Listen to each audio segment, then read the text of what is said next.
I'm going to leave you with two quick stories. The first is that maybe a month ago, I had a leader come up to me. He was probably in his late 40s, financial services, and he said to me, and he was actually a little emotional, and he said, you know, when you asked that question, when was the first time you felt like you belonged?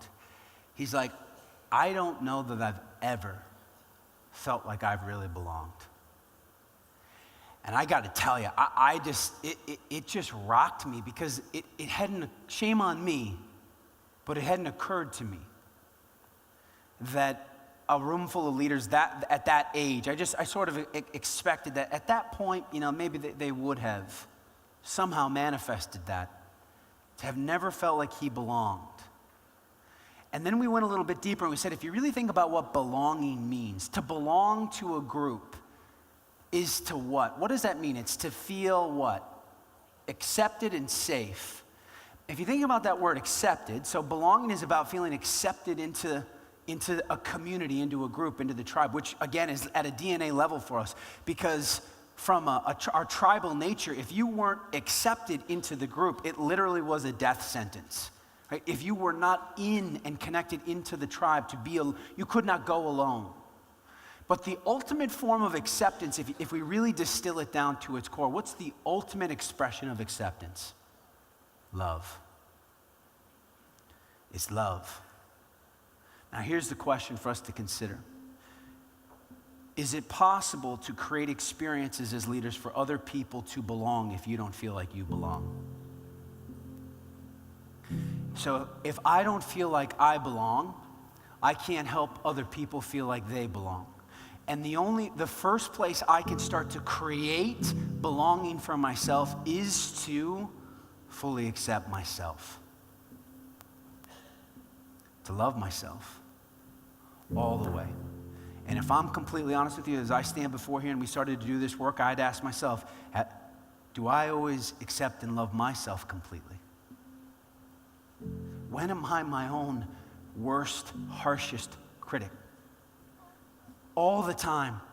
Right? I don't need anybody else to tell me that I'm not doing a great job. I got that covered. Have I fully accepted and loved myself enough to create a sense of belonging for me, number one, so that I then have the gift and the opportunity to create a sense of belonging for another? Because I don't know, as human beings and as leaders, if there is a greater feeling in the world to help someone else feel like they belong. To say to someone, I see you for who you really are. Oh, I see you. And I accept all of you. That's not something that we just do in our personal lives. That is possible to create that in work. And I'll leave you with this final example. 5 years ago, I had an opportunity to watch a gentleman who is now the chairman of North America for PwC. At the time, he was just an up-and-coming senior partner. His name's Tim Ryan. For those of you who interact with PwC, you might know Tim. He gets a lot of notoriety today.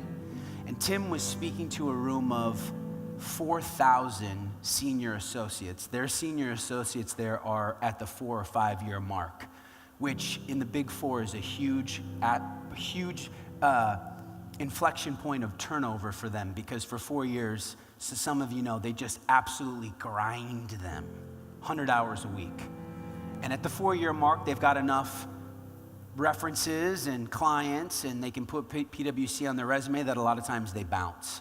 And so they're trying to get them to stay. And so Tim comes up, and Tim wasn't intentionally trying to create a sense of belonging. He just did this because here's who he is as a leader. He shared this story with them. This is an example of creating a moment of belonging for people. Tim talked about his first day at PwC. Tim did not come from a lot of money. Tim came from a very, very, very humble beginnings. In fact, his first day of work, he showed up in a second-hand suit bought at essentially a Goodwill that his mom had bought him. Had always never felt like he belonged or that he was good enough.